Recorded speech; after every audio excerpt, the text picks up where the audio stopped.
રાજકોટના જીતપુરમાં મકાન ધરાશાયી થવાની ઘટના સામે આવી છે, જેમાં 3ના મોત નિપજ્યા છે।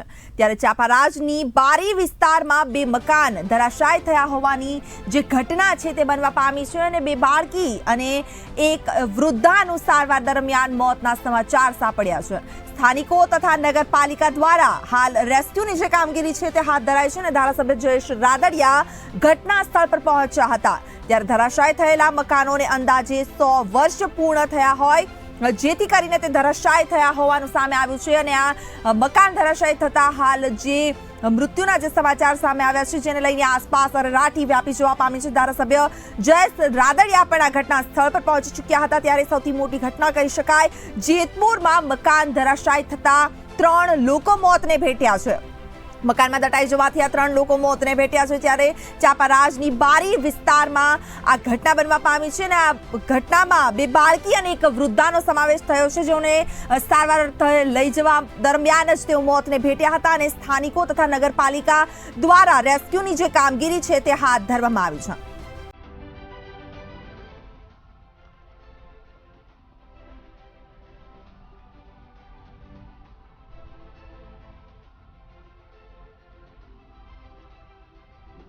મહત્વનું કહી શકાય, મકાન ધરાશાયી થયું છે અને મકાન ધરાશાયી થવાની સાથે જ 3 વ્યક્તિઓ જે છે તે મોતને ભેટ્યા છે, જેમાં 2 બાળકી અને એક વૃદ્ધાનો સમાવેશ થયો છે। તેઓએ 100 વર્ષ જૂના મકાનમાં રહેવાને લઈને આ મકાન ધરાશાયી થયો હોવાનું હાલ તપાસમાં સામે આવ્યું છે। ત્યારે મકાન ધરાશાયી થતાની સાથે જ જયેશ રાદડિયા ઘટના સ્થળ પર પહોંચી ચૂક્યા હતા। ત્યારે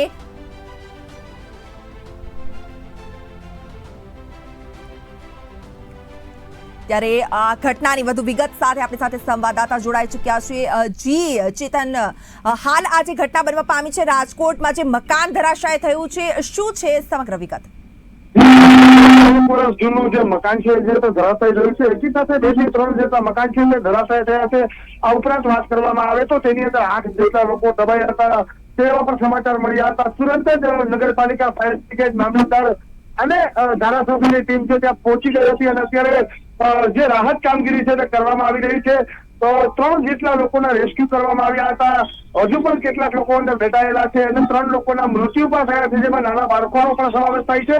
અત્યારે સંપૂર્ણ રીતે જે કાટમાળ છે તે હટાવી અને વધુ ના થાય તેવા પ્રયાસ કરવામાં આવી રહ્યા છે। જી ચેતન, હાલ જે સામે આવી રહી છે વિગત તે પ્રમાણે આ જે મકાનો હતા તે 100 વર્ષ જૂના હતા, તો શું કોઈ પણ પ્રકારની મકાનોને નોટિસ પાઠવવામાં આવી હતી તંત્ર દ્વારા? એક બાજુ જે કહી શકાય તંત્રની કામગીરી જયારે પ્રી મોન્સૂન કામગીરી કરવાની હોય છે, તે પ્રી મોન્સૂન કામગીરીમાં હંમેશને નિગરપાલિકા છે તે નિષ્ફળ જતું હોય છે, તેવા આ દ્રશ્યો છે તે મોતને ભેટ્યા છે। કેમ કે અગાઉ પણ જે જૂના મકાનો, જર્જરિત મકાનો, વાવાઝોડાનો જે સમય હતો તે દરમિયાન પણ નોટિસો પાઠવવામાં આવી હતી, કાટમાળ હટાવવાની વાત હતી, પરંતુ કોઈ પણ પ્રકારની આવી કામગીરી ન થતાની સાથે જ આવી ઘટનાઓ છે તેનો અંજામ સૌથી મોટો મળતો હોય છે। વધુ ક્યાંય આવી ઘટના ના બને, જે જૂના મકાનો છે તેને પાડવામાં નહીં આવે તો ક્યાંક હજી આવનારા સમયની અંદર વધુ લોકોના મૃત્યુ થાય તેવી શક્યતા છે। જી ચેતન, હાલ જે પ્રમાણે આપણે આંકડા રજૂ કર્યા કે 7 લોકો ફસાયા હતા, જેમાં 3 લોકોના મોત થઈ ચૂક્યા છે અને 3 લોકોની સારવાર ચાલી રહી છે, તેઓના રેસ્ક્યુ કરી લેવામાં આવ્યા છે। તો આ જે એક વ્યક્તિ છે તેના કોઈ પણ પ્રકારના સમાચાર સામે આવ્યા છે ખરા? વધુ વિગત મળી રહી છે, હજુ અંદર 2 વ્યક્તિ દટાયેલા છે અને તેને કાઢવા માટેની કામગીરી ચાલુ છે। ગેસ કટર મશીન ત્યાં મૂકવામાં આવ્યા છે અને જે રાહત કામગીરી છે તે પણ હાથ ધરવામાં આવી છે। આસપાસના વિસ્તાર છે તે પણ ખાલી કરાવી દેવામાં આવ્યા છે। તાત્કાલિક ધોરણે જે આવી ઘટના ન બને તેના માટે થઈને અત્યારે સાવચેતીના પગલા આટલા લોકો મરી ગયા પછી લેવામાં આવે છે। જો આ ઘટના બને તે પહેલા જો પગલા લેવામાં આવ્યા હોત તો ક્યાંક જે લોકોને જીવ ગયા છે તે ના ગયા હોત। જી ચેતન, શું લાગી રહ્યું છે કે તંત્રની બેદરકારી કહી શકાય કે તંત્ર દ્વારા આજે 100 વર્ષ થઈ ગયા હોય મકાનને અને હજુ સુધી તેનું જે સ્થળાંતર છે અથવા તો તેની રિનોવેશનની જે કામગીરી છે તે કરવાની નોટિસ આપવામાં આવી હોય કે કોઈ પણ પ્રકારની કાર્યવાહી ન થઈ હોય, તો ચોક્કસથી કહી શકાય કે આ બેદરકારી છે તંત્રની? વાત બેદરકારીની જ આવે છે। ગમે ત્યારે તમે જુઓ તો પ્રી મોન્સૂન કામગીરી જયારે નગરપાલિકા કરતી હોય છે, ચોમાસું સિઝન આવતી હોય છે, વાવાઝોડું આવતું હોય છે, ફ્લડની સ્થિતિ આવતી હોય છે, ત્યારે આવા જૂના મકાનો હોય છે તે ધરાશાયીની સ્થિતિ થતી હોય છે। માત્ર એક મોટા પેજ ઉપર છાપામાં જાહેરાત આપીને કે સોશિયલ મીડિયામાં જાહેરાત આપીને કરતા હોય છે. જો સ્થળ ઉપર જઈને આની ઉપર તાત્કાલિક કાર્યવાહી કરવામાં આવે તો જ આ વસ્તુ શક્ય બને. સ્થળ ઉપર જવાનો કોઈ અધિકારી કે કર્મચારી પાસે સમય નથી, તેના લીધે આ મોટી ઘટનાઓ બને છે.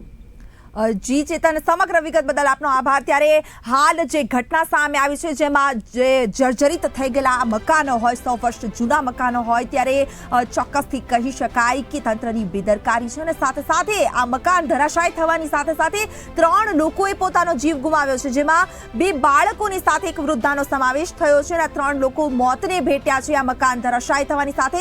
અને હાલ હજુ પણ આ જે ઘટના સ્થળ છે ત્યાં રેસ્ક્યુની જે કામગીરી છે તે યથાવત રહેવા પામી છે અને રેસ્ક્યુની કામગીરી જે છે તે કરવામાં આવી રહી છે. દિવાલ ઘસી પડવાને કારણે મકાનો ધરાશે છે. સ્થાનિકોનો આક્ષેપ છે કે ઉપર નગરપાલિકાનો જે ટાંકો આવેલો છે એમાંથી પાણી જે લીકેજ થઈ છે એમના કારણે દિવાલો છે તેમાં અવારનવાર પાણી જતું હોય ને મકાનો ધરાશે છે. ઉજવડા વિસ્તારમાં ટાંકીનું અમારા સુરેશભાઈ છે રમાબેન કોન્સેલિંગ જાણ કરતા આ અંગે અમે ખરાઈ કરી છે. ગઈકાલે લગભગ 3.5 ઇંચ જેટલો વરસાદ, ભારે વરસાદ થયેલો છે. ઉપરના ભાગમાં જે માટી ધસી એના કારણે ઝાડ આ મકાન ઉપર પડેલું અને આ મકાનના કારણે આવી દુર્ઘટના બનેલી છે. જેટલા પણ અંદર હતા દુર્ઘટના લોકોને રેસ્ક્યુ કરી હોસ્પિટલમાં શિફ્ટ કરેલા છે. સાહેબ, કેટલા મકાનો ધરાશે છે? અને અત્યારે 2 જેટલા મકાનો કોઈના મૃત્યુના સમાચાર હોય એવું કંઈ? હોસ્પિટલમાં અમે તપાસ કરી રહ્યા છીએ. હજી અમારી પાસે સમાચાર નથી. તો અંદરથી તો તમામ લોકોનું રેસ્ક્યુ થઈ ગયું? અંદર જે કોઈ દબાયેલા હતા એ લોકોને કાઢીને હોસ્પિટલાઇઝ કરેલ છે, શિફ્ટ કરેલા.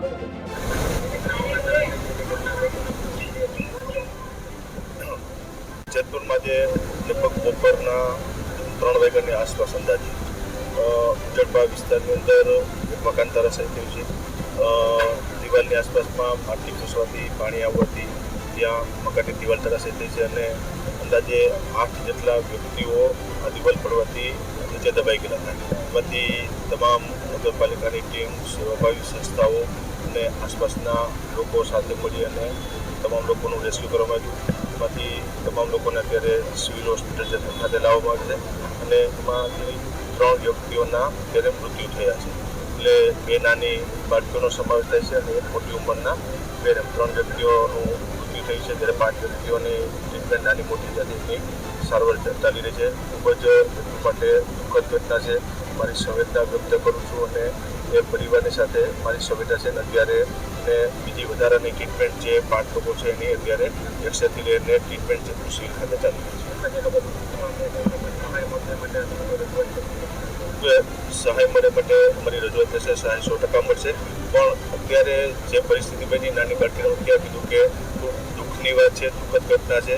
અમારી સંવેદના એ પરિવાર છે અને તમામ જાતની મદદ કરવાની પણ અમારી દે છે. હું ખાતે આપું છું અને સાથે સાથે અત્યારે જે 5 વ્યક્તિઓ કે નાના ને ગરીબ પરિવારના લોકો ત્યારે છે એટલે એમની અત્યારે તમામ જાતની પાછળની ટ્રીટમેન્ટ બને એટલી વહેલી તકે અહીંયા જેટલું સિવિલ હોસ્પિટલ ખાતે ચાલે છે. વધારે એવું કંઈ મેજર હશે તો પણ અમે રાજકોટ લઈ જવાના અમારા પ્રયત્નો છે.